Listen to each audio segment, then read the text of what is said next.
This hilltop was once part of the backbone of America's first continental air defense network. The Nike Hercules anti-aircraft missile was the country's last line of defense against nuclear-armed Soviet aircraft.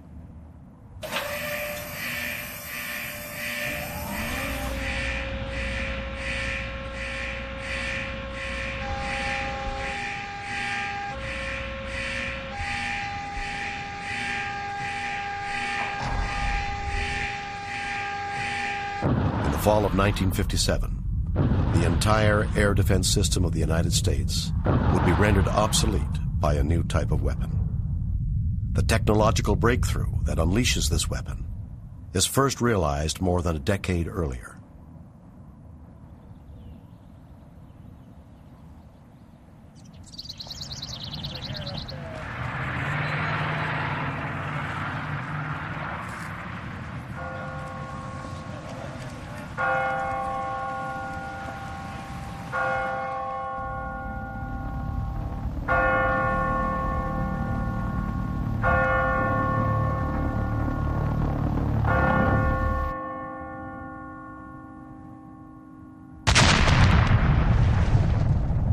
The V-1 is the Luftwaffe's response to the German Army's plan to bombard England. The V-1 is an effective terror weapon, yet remains vulnerable to anti-aircraft fire and fighter aircraft.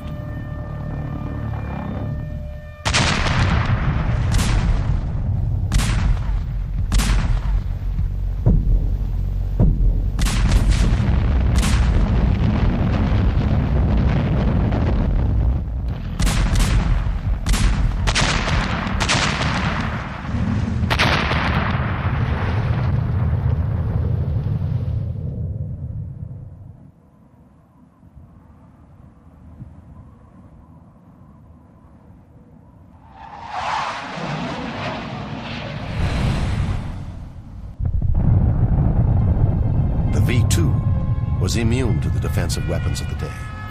Diving at nearly 2,000 miles per hour, its silent but deadly arrival ushers in the age of the ballistic missile. The V-2 is Hitler's vengeance weapon, the secret he hopes will turn the tide of the war. Near the village of Peenemünde, Walter Dornberger and his technical director, Werner von Braun, supervised the development and testing of the V-2. Over 46 feet long and weighing 14 tons at liftoff, the V-2 can loft 1 ton of high explosives to a range of 150 miles. In 1944, more than 3,200 of the missiles are fired against London and Antwerp, Belgium. During that year, 5,000 people are killed by V-2 strikes on the European continent.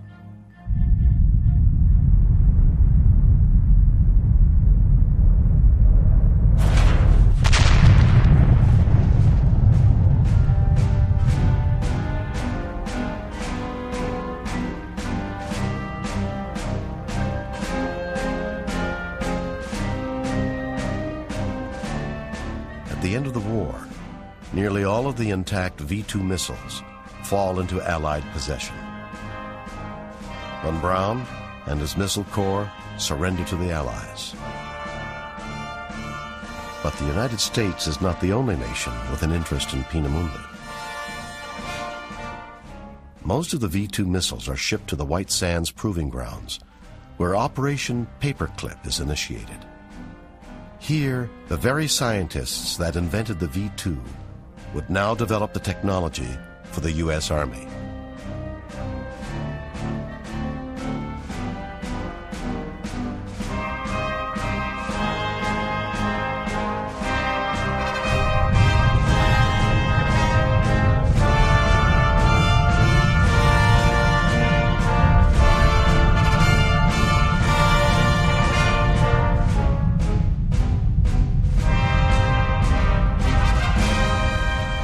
Technological lead afforded Operation Paperclip fails to deter Soviet interest in ballistic missiles.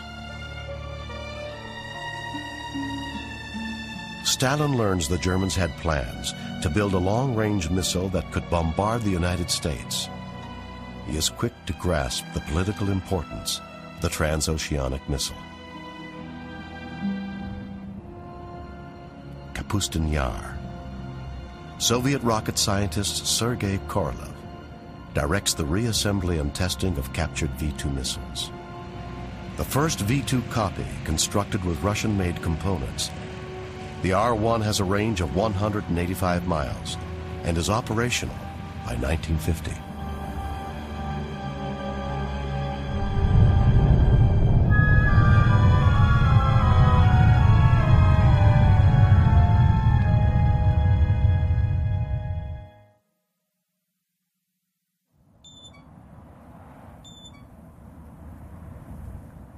In the United States, there is no political mandate to develop a missile viewed by many to be technologically impossible.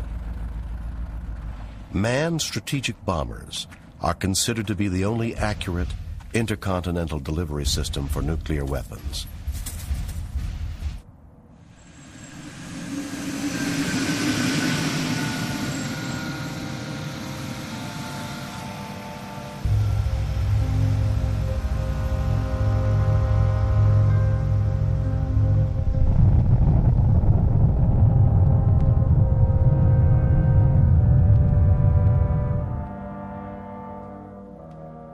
Ballistic missile development is focused on short-range tactical weapons like the Army's Honest John.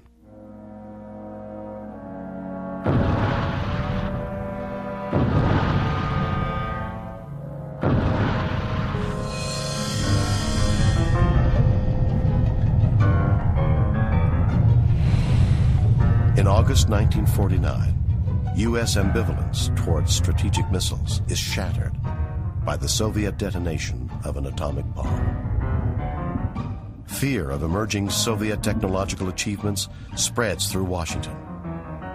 Funding for ballistic missile development is accelerated. The Army Ballistic Missile Agency initiates a program for a missile with a 500-mile range. This is a model of the U.S. Army's Redstone guided missile, the largest American ballistic missile to have reached the test firing stage. The Redstone contract is awarded to Chrysler in August 1952. The missile's 6,500-pound warhead limits the Redstone to a tactical range of only 175 miles. Tactical missiles can only threaten the Soviet Union from launch sites in Germany. The only way to match the Soviet threat to United States sovereignty is with a ballistic missile launched directly from the U.S. mainland. General Bernard A. Schriever is one of the first to suggest the H-bomb should be miniaturized to fit on an intercontinental ballistic missile, or ICBM.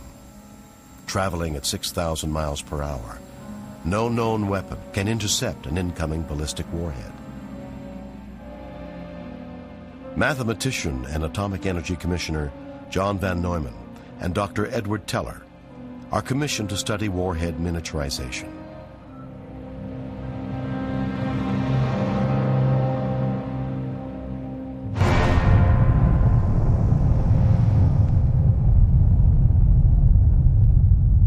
The Castle Bravo test in February of 1954 demonstrates that a tremendous yield could be generated by a dry fusion source weapon, making possible warheads of lighter weight. August 1954. General Schriever takes command of the Western Development Division. Its mission is to discover how to move an H-bomb 5,500 miles in 30 minutes. Convair is awarded the contract for development and testing of the Atlas missile.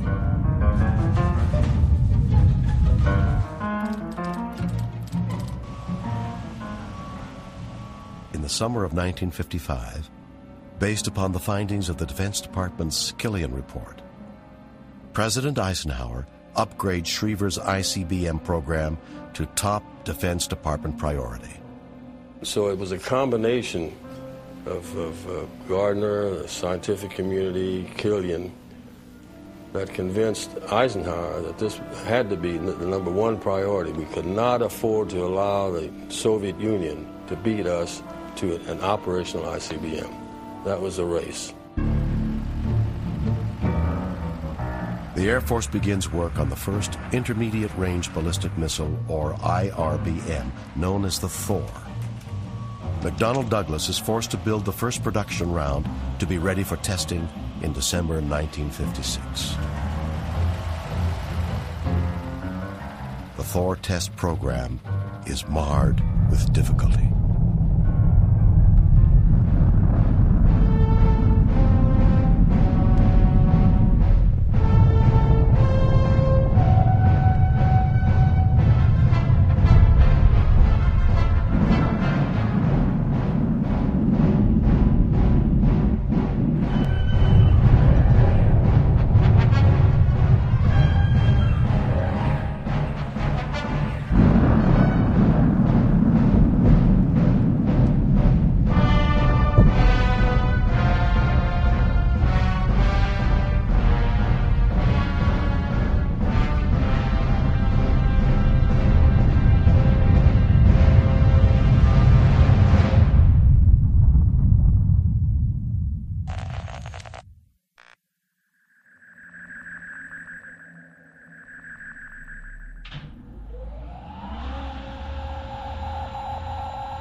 In one bold stroke, the USSR sweeps two spaceflight firsts from the grasp of the United States: the world's first artificial satellite and the world's first operational ICBM.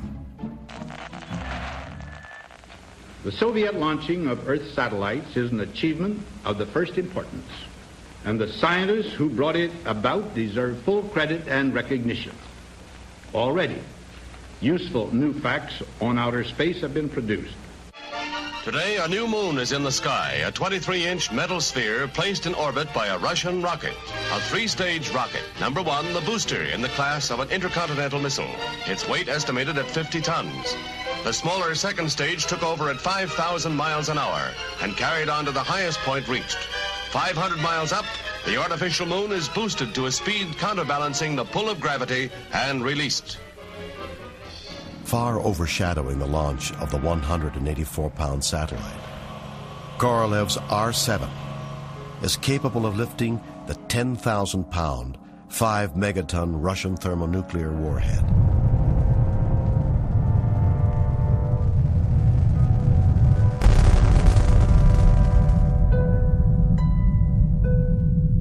Maintaining close links with the Soviet space effort, British astronomer Sir Bernard Lovell and the Jodrell Bank radio telescope were frequently called upon to track Soviet satellites and probes.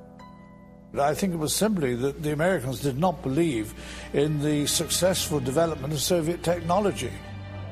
The United States Armed Forces wrestle with the realization they've been caught short. Thor's production is accelerated. The Atlas development program is accelerated as well.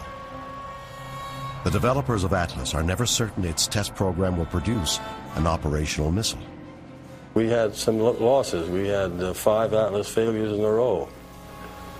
In those days, they were willing to take the risk because the risk was very high in terms of if we didn't make it. Go, honey, keep going, baby.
Premier Nikita Khrushchev builds upon the momentum of Sputnik with a series of threatening pronouncements. We have the absolute weapon. We have the ICBM. We have all the bombs, A bombs and H bombs. In this respect, we have proved our superiority. Khrushchev warns that Russia could tomorrow put up 10 or even 20 new Sputniks, and each Sputnik means the expenditure of the kind of super missile the United States does not yet possess. Eisenhower turns to the Army Ballistic Missile Agency and Wernher von Braun. On January 31st, 1958, the Army's Jupiter-C successfully launches Explorer-1 into orbit, the first United States artificial satellite. Explorer-1 makes an unexpected scientific discovery. The satellite detects a belt of charged electrical particles trapped within the magnetic fields surrounding the Earth. The belts are named after project leader Dr. James A. Van Allen. December 1957. The CIA and a scientific advisory committee meet to review a classified report by a scientist named Nicholas Christophilus. Energy, radiating from the sun, becomes trapped in the magnetic pull of the Earth. This band of high-intensity radiation extends from 500 miles to as much as 40,000 miles above the Earth. During periods of extreme solar activity, the quantity of this captured radiation rises in the Van Allen belt. Occasionally, these high-energy particles leak into the atmosphere at the geomagnetic poles, resulting in colorful and mysterious auroras. Christophilus surmised that if a source of highly charged electrons, such as that from a nuclear detonation, were injected at an altitude of a few hundred miles, even a 1 megaton explosion would create a radiation hazard, foiling United States satellite attempts in space. Christophilus's work becomes the genesis of a secret program. The objective of the Argus experiment was to take a close look at the phenomena associated with the trapping in the Earth's magnetic field of relativistic electrons produced by nuclear detonations at very high altitudes. It was necessary to learn the governing parameters of these phenomena so we could make reliable estimates of their military importance.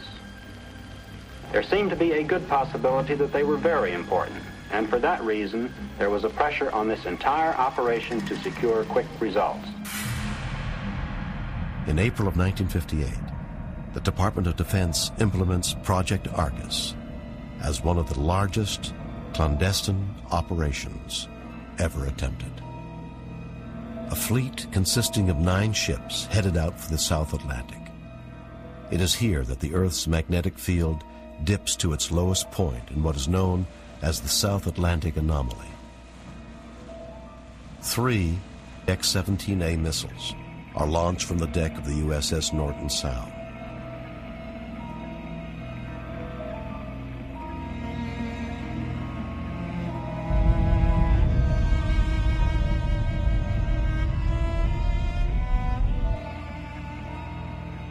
The missile's 1 kiloton warhead detonates at an altitude of 300 miles. As Christophilus had predicted, charged particles from the detonation travel along the lines of the Earth's magnetic field, temporarily creating a new belt of high-intensity radiation. One of the most significant findings of Argus is that the detonation of a nuclear device in the ionosphere could create selective blackouts of radio communications. The Argus explosions completely disrupted the ionosphere. This ionosphere was still the main source of long-distance radio communication across the oceans. The United States augments the Argus program with a series of high-altitude nuclear tests in the Pacific Proving Grounds. The teak shot of Operation Hardtack is scheduled to be launched from Johnston Island, a remote location 715 miles southwest of Honolulu, Hawaii. the Atomic Energy Commission chooses von Braun's Redstone missile to conduct the tests.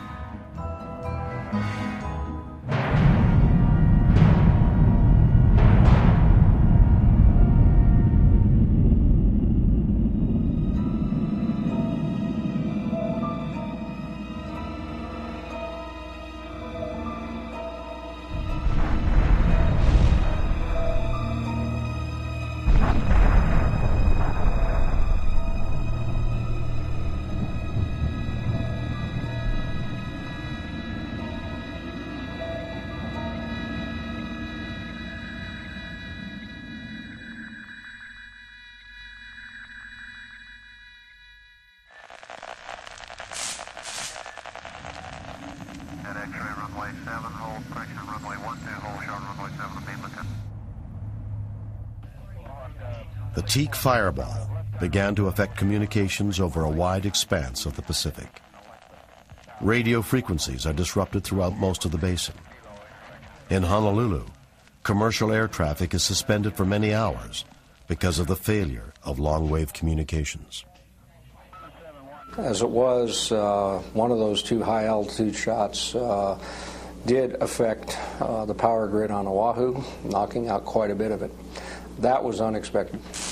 The emergence of this new world poses a vital issue. Will outer space be preserved for peaceful use and developed for the benefit of all mankind? Or will it become another focus for the arms race, and thus an area of dangerous and sterile competition? The choice is urgent. On October 1st, 1958, President Eisenhower's plan to shift control of space exploration away from the military takes effect. The National Aeronautics and Space Administration assumes management of 4 lunar probes and 3 other satellites.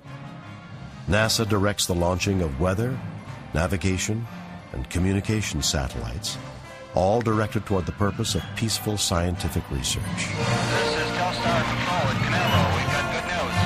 I think we've got our orbit.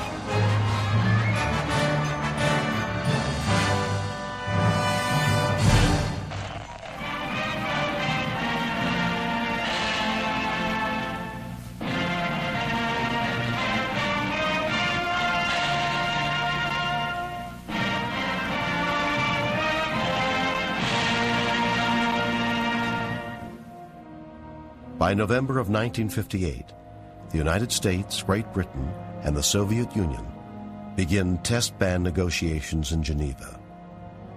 With the exception of 3 French tests in the Sahara, the world is spared the rumble of atomic blasts for the next 34 months.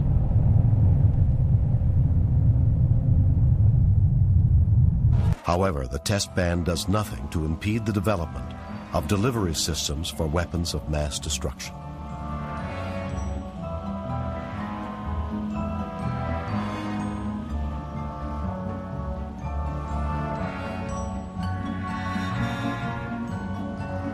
By the end of November, the first successful flight of the Atlas A ICBM launches a dummy warhead 6,300 miles downrange in the South Atlantic. Within 2 years, a dozen Atlas D missiles are deployed and operational. The first hardened squadron of Atlas launchers are turned over to the Strategic Air Command in August 1960. The missiles are deployed within blast-protected structures called coffin launchers. Even greater protection is afforded by the silo launcher. The new Titan ICBM is designed for silo launching. The Titan I is heavier, sturdier, and has greater lift capacity than the Atlas.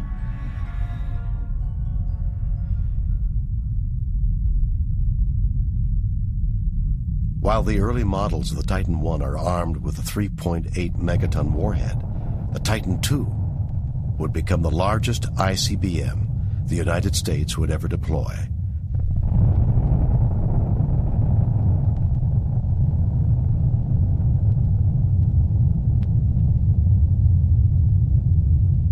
Though its development benefits from more lead time and lessons learned in the Atlas program, the Titan test series is not without failures.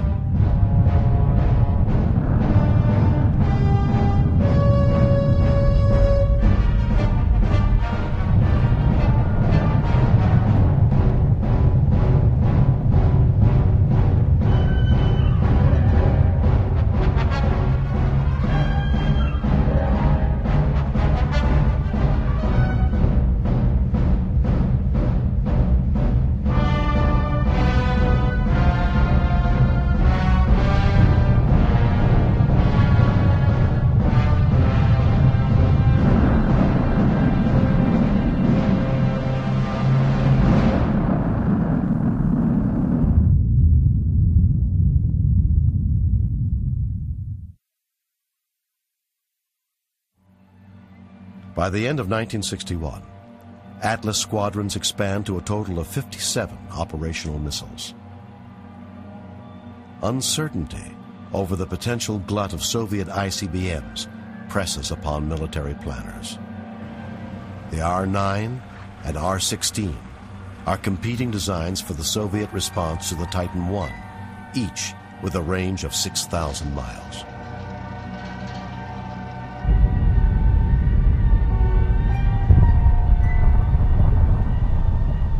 You can't hide an ICBM. They had a test facility that we could monitor, so we knew when they fired a missile, when they had a failure, and so forth and so on. Heightened awareness of the Soviet ICBM program leads to enhanced surveillance techniques. In the summer of 1960, the first United States spy satellite, codenamed Corona, photographs suspected missile bases. The photos reveal that the entire Soviet ICBM arsenal consists of only 6 missiles. The widely reported missile gap favoring the Soviet Union is found to be fictional. I testified before the Congress on a number of occasions, and I said there is no gap. We're ahead of them, and we were ahead of them for 2 reasons, primarily. Well, there were many, but one is we were there first with a thermonuclear weapon. And we were there first with a solid propellant. An inherent deficiency, shared by both the U.S. and Soviet ICBMs, is their use of non-storable liquid fuel. Liquid fuel missiles require hazardous and time-consuming fueling procedures prior to launch.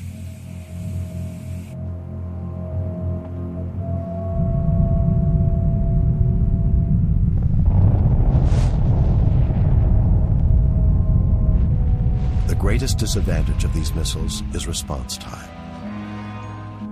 With the early warning for ICBMs coming over the pole at 15 minutes, rapid response is critical. Solid fuel missiles, however, can be launched on command. Advances in solid fuel propulsion lead to the contract for the Minuteman, the world's first solid fuel ICBM.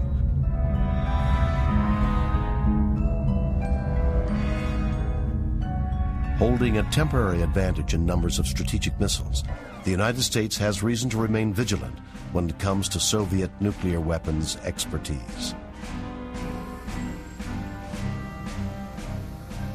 The Soviets detonate a 50-megaton clean version of their 100-megaton superbomb. Concern arises that the U.S. is falling behind in nuclear weapons development. The next month, the Soviets conduct several high-altitude tests. The results permit them to develop data similar to that of the Teak and Argus series. General Bernard Schriever expresses concern that the USSR is developing an anti-ballistic missile that could stop every missile fired by the United States.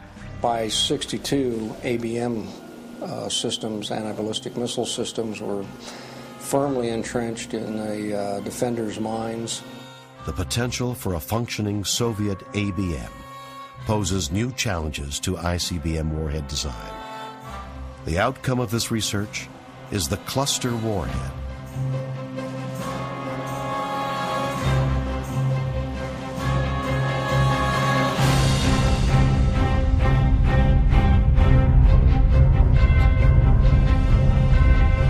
Multiple warheads make it more difficult for a single ABM missile to destroy an incoming ICBM.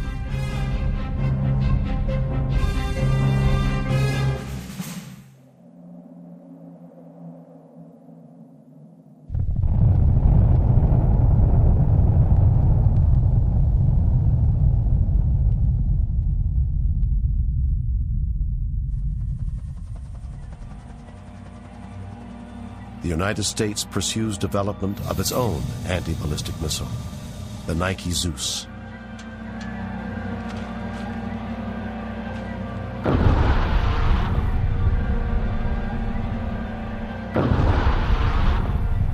However, the data to support the nuclear kill mechanism employed by the Nike Zeus can only be obtained through high-altitude tests.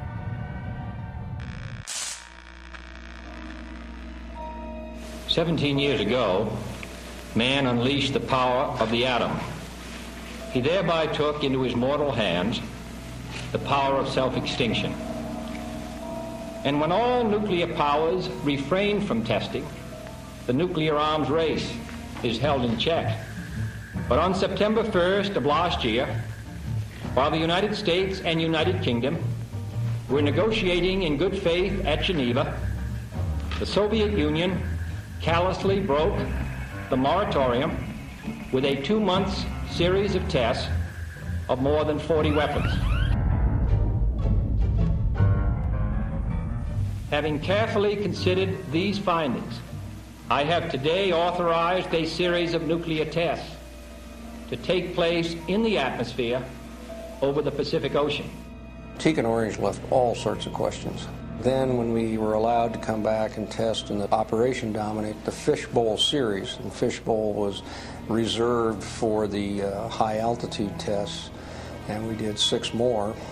Most of the experiments were related to communications degradation, high-altitude EMP, and radar blackout, and radar jitter, radar scattering. Recalling the disturbance caused by the Argus tests, the reaction within the world scientific community is negative toward the so-called rainbow bombs. We did not know whether the American scientists had carried out proper calculations and could give an assurance that there would be no serious disturbances of the natural environment. It has been the stated policy, as you said earlier, for this government to restrict outer space for peaceful objectives only. Will not the proposed H-bomb explosion 500 miles up jeopardize this policy and objective? No, I don't think so. I don't think so. I know there's been disturbance about the Van Allen belt, but Van Allen says it's not going to affect the belt.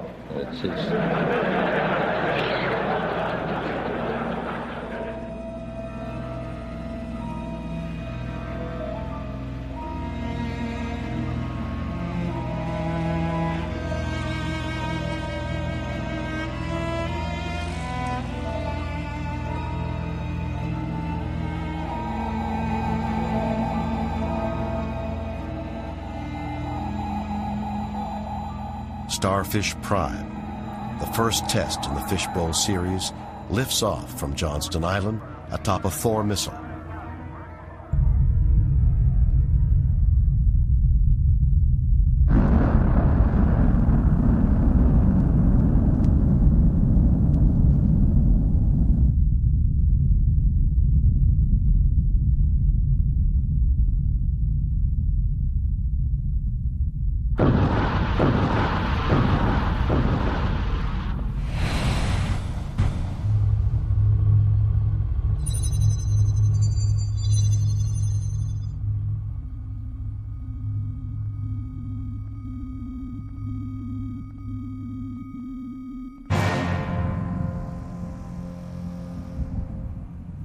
Reaching an altitude over 5 times higher than Teak in 1958, the Starfish fireball enters the Van Allen belt, igniting a violent auroral display.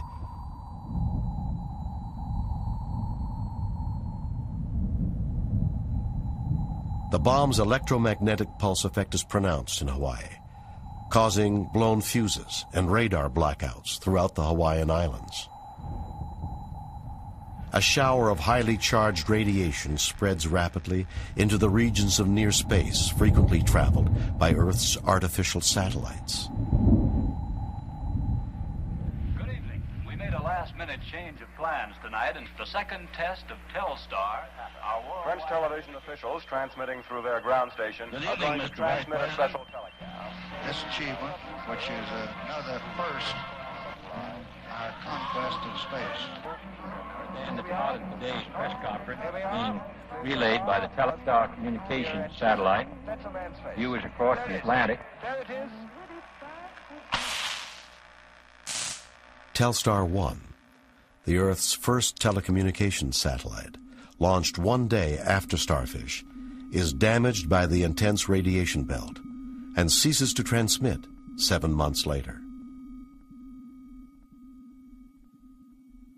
Beginning 3.5 days after Starfish, a British scientific satellite, a Navy navigational satellite, and research satellite ceased to transmit. It just showed that if you didn't harden a satellite, that you could induce changes in the electronics that would cause them to fail, or at least hiccup. Noting the radiation damage to satellites, the Russians sent a communique to Washington imploring them not to conduct any tests that would endanger the health of their orbiting cosmonauts. There's some concern about the possibility of bluegill getting something up to levels that will have some effect on the man in space. By September of 1962, the White House learns that the Dominic tests are creating conditions that could irradiate men in space. We would really be concerned if the electronics now were increased by a factor of, say, 10 times. I think that would almost rule out the flight. I think NASA is justifiably worried about the present 8R estimates of dosage. Debate arises over scheduled conflicts between upcoming tests and planned manned launches. While we do not believe that Test Bluegill or Test Nike Hercules, currently scheduled for 17/22, will do more than a very temporary damage to this orbiting area, we don't know that. It would certainly be necessary to measure the atmosphere before sending up Mr. Shiraz.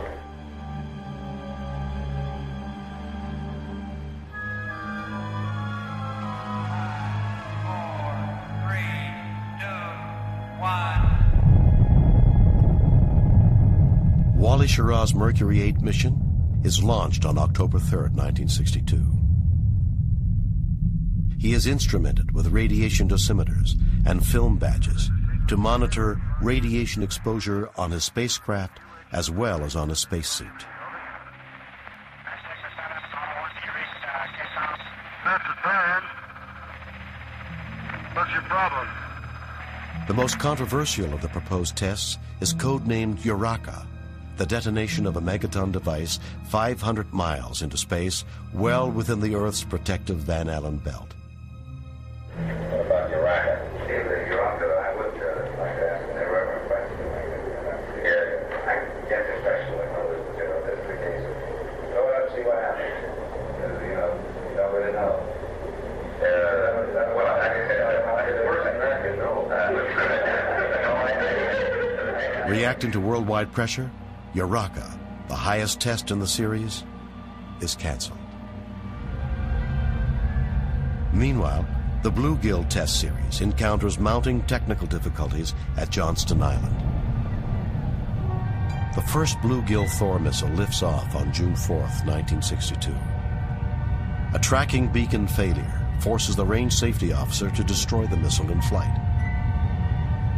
The next attempt at Bluegill is destroyed on the launch pad. Severe plutonium contamination results from the warhead's safe destruction.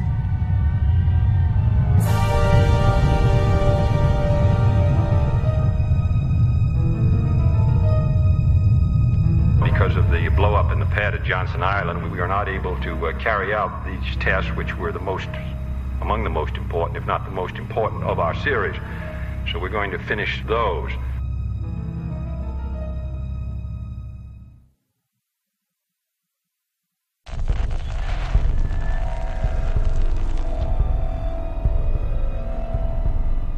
This government has maintained the closest surveillance of the Soviet military buildup on the island of Cuba. Within the past week, unmistakable evidence has established the fact that a series of offensive missile sites is now in preparation on that imprisoned island. The purpose of these bases can be none other than to provide a nuclear strike capability against the Western Hemisphere. Nuclear weapons are so destructive and ballistic missiles are so swift that any substantially increased possibility of their use or any sudden change in their deployment may well be regarded as a definite threat to peace. October 24th, 1962. A shipping quarantine on Cuba is imposed by President Kennedy. United States strategic forces are upgraded to DEFCON 2, the highest ever under peacetime conditions. I have reinforced our base at Guantanamo and ordered additional military units to be on a standby alert basis.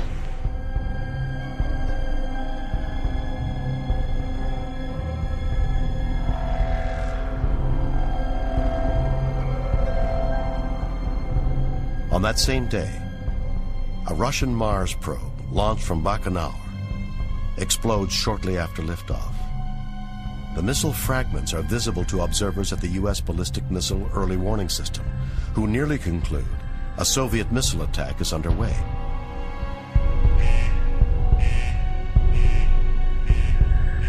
Within moments, the system's computer calculates the fragment trajectories and determines the alarm to be false. October 25th. Amidst escalating world tensions, Bluegill Triple Prime is successfully launched and detonated.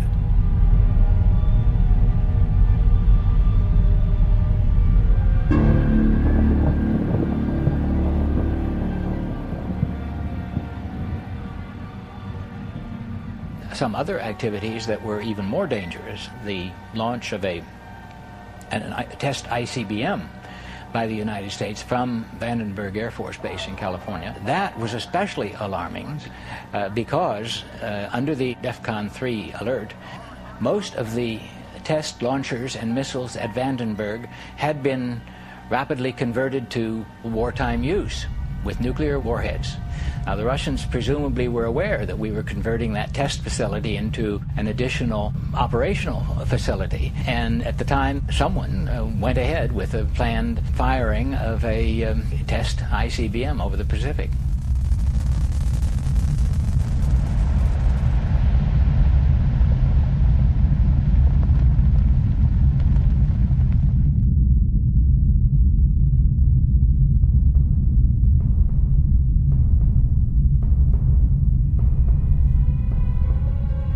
On the 28th, at the height of the crisis, the Soviets conduct a high-altitude nuclear test requiring the launching of 3 ballistic missiles.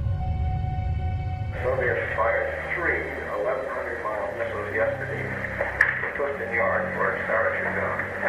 The first missile carried a 200-kiloton payload. The other 2 missiles were fired through the burst in order to test elements of the anti-missile system in the nuclear burst and fire. October 29th. Khrushchev considers evidence that his Cuba policy is spiraling out of control.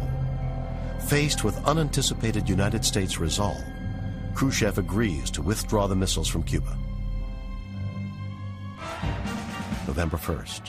White House struggles to verify that Soviet missiles in Cuba have in fact been disabled. Despite this destabilizing factor, both the U.S.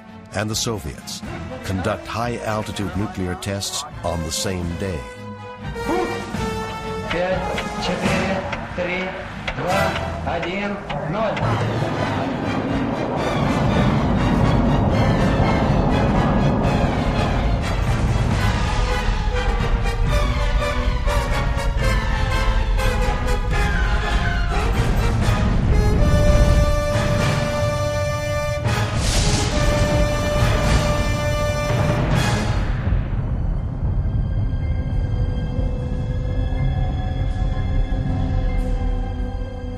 The danger of situations simply getting out of control from developments and accidents and incidents that neither side, leaders on either side, were not even aware of, much less in control of, could have led to war.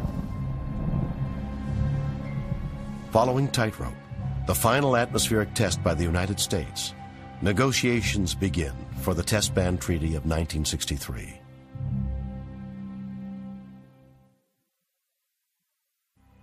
By 1965, Washington decision-makers are convinced that the Russians lack the numbers of long-range bombers to justify the continuance of a continental air defense system.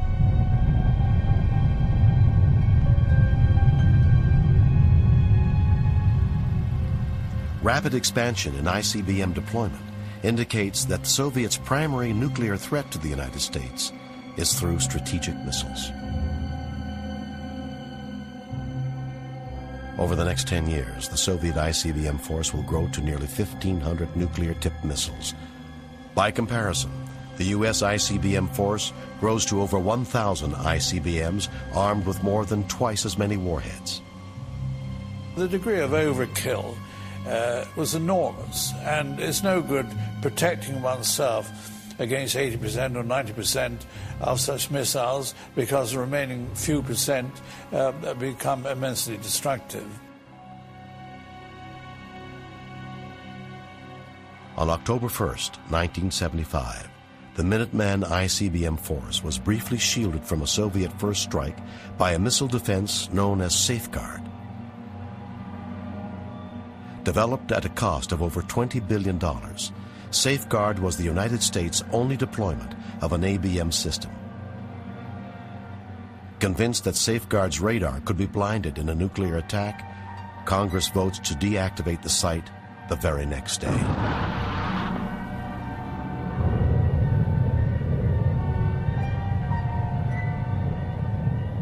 In Russia, there is no debate over ABM. The Galash Gazelle dual interceptor based around Moscow remains the only operational ABM system in the world today. The United States currently has no such protection.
Most of the Nike Hercules anti-aircraft missile batteries were dismantled by the mid-1970s. This site was last active in 1974.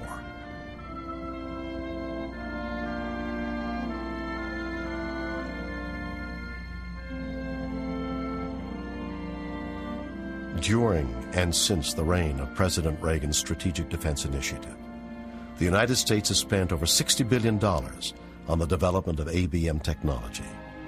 Not one of the concepts has proven effective.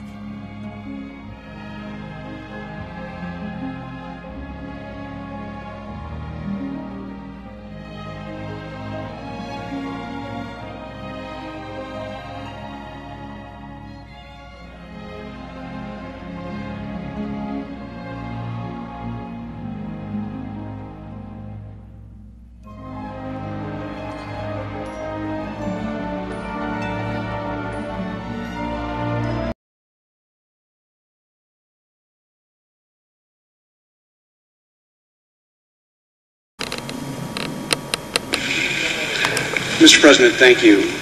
In China, in Syria, in Egypt, and now in Russia, we've seen you make strong statements, issue warnings that have been ignored. Are you concerned that America's influence in the world, your influence in the world, is on the decline? And in the light of recent developments, do you think Mitt Romney had a point when he said that Russia is America's biggest geopolitical foe? If not Russia, who? And Mr. Prime Minister, do you think these sanctions will change Vladimir Putin's calculation, will cause him to back down? And do you see there's where do you see a Russian red line where if they go any further, if they go into eastern Ukraine, into Moldova, where options beyond sanctions have to be considered. Thank you. Well, Jonathan, I think if the premise of the question is that whenever the United States objects to an action and other countries don't immediately do exactly what we want, that's been the norm, that would pretty much erase most of 20th century history. I think that there's a distinction between us being very clear about what we think is an appropriate action, what we stand for, what principles we believe in, versus what is, I guess, implied in the question, that we should engage in some sort of military action to prevent something. The truth of the matter is that the world's always been messy. And what the United States has consistently been able to do, and we continue to be able to do, is to mobilize the international community around a set of principles and norms. And where our own self-defense may not be involved, we may not act militarily. That does not mean that we don't steadily push against those forces that would violate those principles and ideals that we care about. Yes, you're right. The Syrian civil war is not solved, and yet Syria has never been more isolated. With respect to the situation in Ukraine, we have not gone to war with Russia. I think there's a significant precedent to that in the past. That does not mean that Russia's not isolated. In fact, Russia's far more isolated in this instance than it was 5 years ago with respect to Georgia, and more isolated than it was certainly during most of the 20th century when it was part of the Soviet Union. The point is that there are always going to be bad things that happen around the world.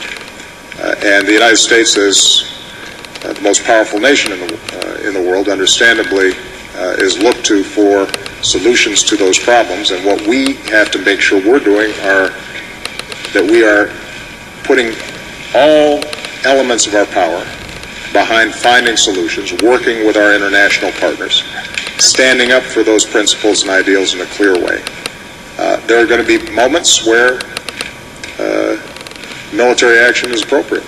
There are going to be some times where that's not in the interests, national security interests of the United States or some of our partners. But that doesn't mean that we're not going to continue to make the effort or speak clearly about what we think is right and wrong. And that's what we've done. With respect to Mr. Romney's assertion that Russia is our number one geopolitical foe, the truth of the matter is that America's got a whole lot of challenges. Russia is a regional power that is threatening some of its immediate neighbors, not out of strength, but out of weakness. Ukraine has been a country in which Russia had enormous influence for decades, since the breakup of the Soviet Union. We have considerable influence on our neighbors. We generally don't need to invade them in order to have a strong cooperative relationship with them. The fact that Russia felt compelled to go in militarily and lay bare these violations of international law indicates less influence, not more. And so my response then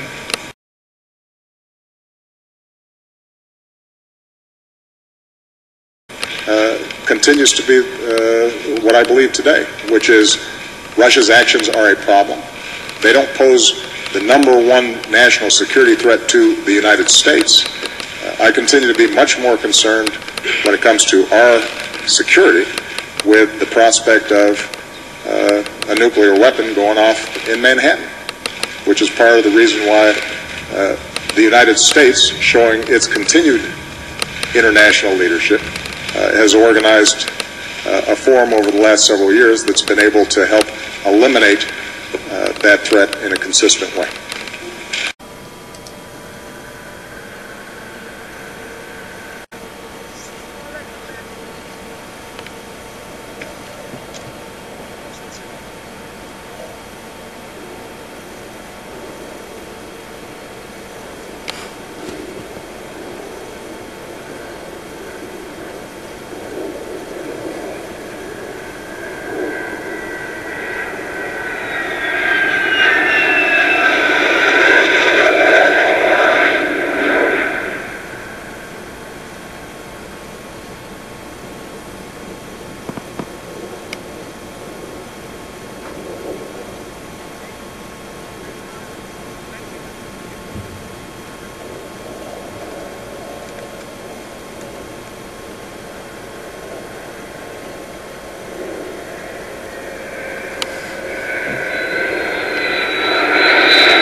politicians always get away with their mistakes, and how can we stop forgetting who is to blame for modern world's multiple crises? Dmitry Babich investigates in his new project, The Seeds of Impunity. When CNN's Christiana Manpour was countering the arguments of the veteran expert on Russia, Stephen Cohen, she used the classical arguments of all appeasers and Holocaust deniers. Judge for yourself. Here's what Stephen Cohen had to say. There's a small but resolute right-wing nationalist movement in Ukraine. It's quasi-fascist, and it's dictating terms to this parliament in Kiev, which is not legitimate in law, international or constitutional. End of quote. Having heard this, Christiana Manpour retorted by saying that one should not call all Ukrainians neo-Nazis or fascists. In this way, she echoed many similar claims from the West political leaders, from Barack Obama to the EU's chief diplomat Catherine Ashton, who allowed herself to be photographed with some of the most racist leaders of Ukraine's ultra-right. So, are they all fascists? Indeed, they are not. Even in Adolf Hitler's Germany between 1933 and 1945, people with Nazi views might not even make up a majority. The Nazis never won absolute majority at the relatively fair elections held in Germany in 1920s and the beginning of the 30s. But certainly, it doesn't take off the responsibility from the German people for what happened to their own country. The German Nazis at a certain moment became the most vocal, the most active part of Germany's political spectrum. But the deeply immoral character of their movement was visible to all people who had even the most limited access to the Nazi programs and newspapers. So shame on the German voters of that period and on the governments which whitewashed the ideology of National Socialism. Unfortunately, they included the well-known Soviet appeaser, Vyacheslav Molotov. Alas, the bulk of the Western public opinion is behaving now worse than Molotov.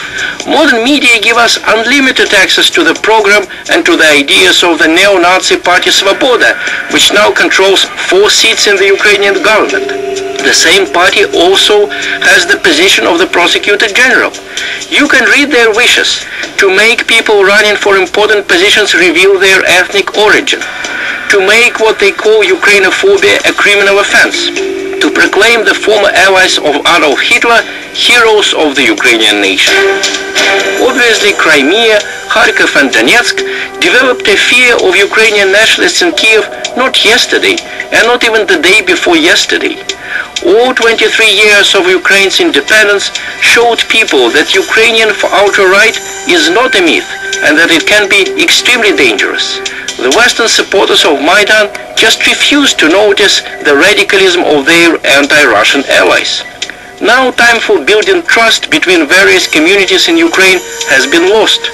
The Western supporters share responsibility for this tense situation with their brown-shirt allies in Ukraine.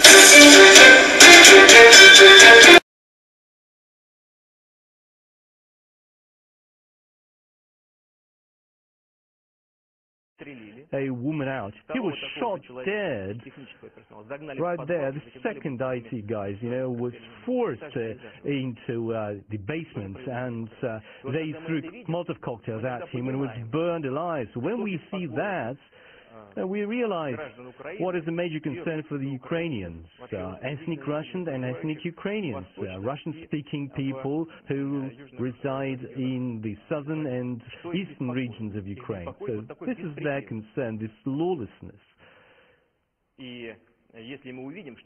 And when we see that this kind of lawlessness starts in eastern Ukraine, and when they ask us for help, and we do have the official request by the legitimate president, then we reserve the right to use all of the means to defend these people. And we believe that this is legitimate, perfectly legitimate. This is an extreme means. We believe, and we will believe, that Ukraine is not our closest neighbor. It's our fraternal nation.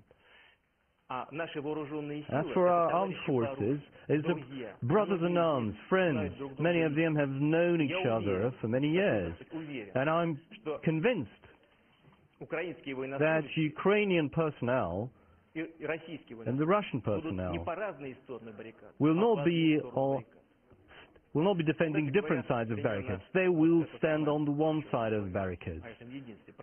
So that kind of unity is taking place in Crimea, and fortunately there have been no shots heard, no victims. Well, apart from that incident which took place on the square a week ago. So what happened there? People poured in, they've blocked the military units, and they agreed that they need to take the oath of allegiance to the Crimean people. There were not a shot heard. There have been not a shot fired in Crimea. So the tense situation in Crimea related to the possibility of the use of force has been exhausted. There was no necessity for that. The only necessity we had, is what we did, is that we reinforced the defense of our armed facilities. They've been receiving threats, and we saw that some of the nationalist radical extremists were moving over to Crimea. We did that, and we did that promptly, and with the right step. So we proceed from the fact that we will not be forced to do anything like that in eastern Ukraine. But I would like to underline once again we don't want to interfere, but we believe that all Ukrainian citizens, wherever they live, they need to enjoy the equal rights in terms of participation in the shaping the future of the country.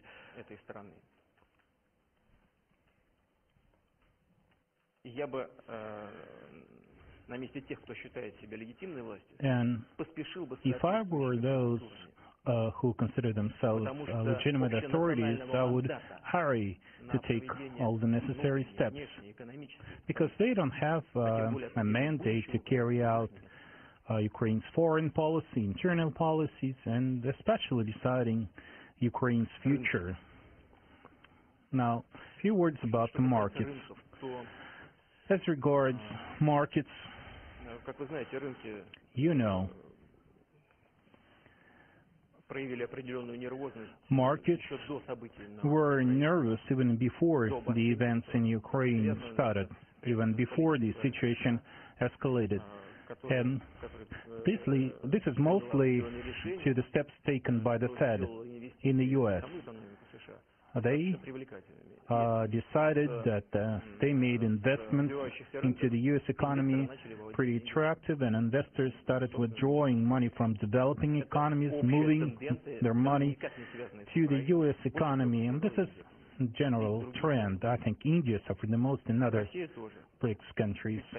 Russia, too, a little less than India, but also suffered from this. This is the fundamental underlying reason. And as regards events in Ukraine, of course, internal affairs always and politics always have some effect on the markets. Money likes calm, but I think this is a temporary thing. Okay, next question, please. Известия. Did you expect such a tough response to Russia's actions from your Western partners? Could you please give us some details of your telephone conversations with your Western partners? And will the G8 summit take place in Sochi or not?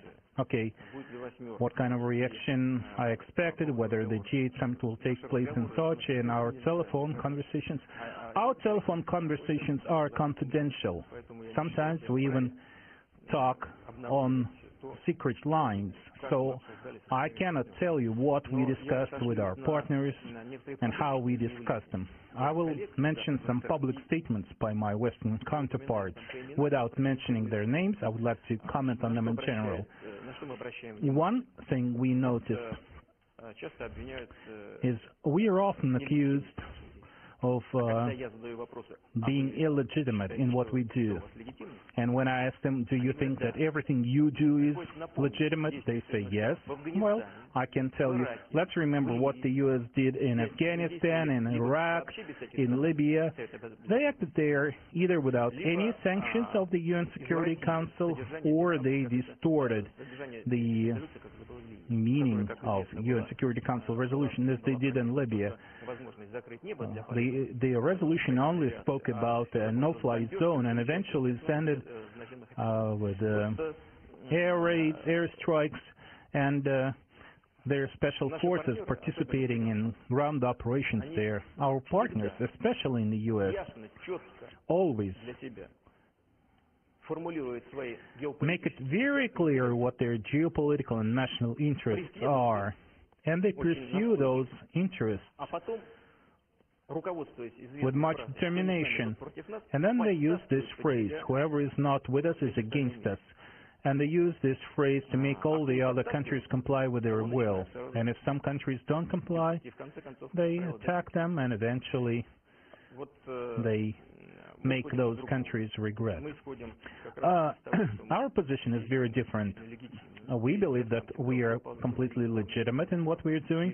I have always supported international law, and once again I would like to emphasize, even if I decide to use the armed forces, this will be a legitimate decision. It will be fully in line with the general principles of international law, because we have received a request from a legitimate president, and it will also be in line with our commitments, and it meets our interests, because we will be protecting the people we consider closely associated with us, both historically and culturally, closely related to us economically. This meets our national interest, protecting these people death. And this is a humanitarian mission. It is not our goal to conquer somebody, to dictate to somebody, no. But of course, we will not remain indifferent if we see that those people are being destroyed, humiliated, killed. I really hope that it will never come to this. On the whole, what do you think about the Western reaction to the events in Ukraine, threats, sanctions, and Russia being kicked out of the G8? Yeah, exactly.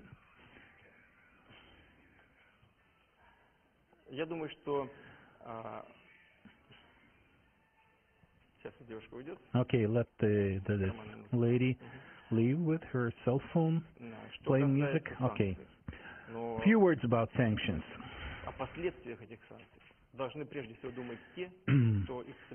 It is those who are going to introduce those sanctions who should think about consequences. In the modern world where everything is interrelated and all countries depend on each other, of course you can cause some damage, but this damage will be mutual, and you have to think about that. That's number one. Number two, and this is the most important point. Like I said earlier, I explained our motives. And what are the motives of our counterparts? They have supported an anti-constitutional coup and armed seizure of power. They declared those people legitimate, and they support them now. Actually, even in this situation, we are open to cooperation. Like I said a few days earlier, I told the government to consider how we can continue having contacts even with those authorities in Kyiv whom we don't consider fully legitimate. We do our best to continue cooperation, industrial, economic cooperation, and so we think our actions are well-founded and all threats against Russia counterproductive. As regards the G8 summit, I don't know. We are preparing for the G8 summit, and we will be ready to receive our colleagues. If they don't want to come, that's up to them. I would like to add a few words about context. Correct me if I'm wrong. You said Prime Minister Aksyonov in Crimea is a legitimate leader. Are you willing to have any contact with the people who consider themselves legitimate authorities in Kyiv? I just told you, you were not listening. Well, at the top level, they don't have a president. And there can be no president until the general election. As regards Crimea, of course, the Crimean parliament was formed in 2010. As far as I can remember, I think it was December 2010. It includes 100 deputies, 6 parties represented in the parliament, 6 parties. And after the previous prime minister resigned, the Crimean parliament, according to the procedure and laws, at the meeting of the Supreme Council of Crimea, elected the new prime minister. Of course, he is legitimate because they have followed all the procedures in the law. There was not a single violation. But a few days ago, a group of armed people tried to seize the building of the Crimean Supreme Council. Of course, this caused a lot of concern for Crimeans. It seemed like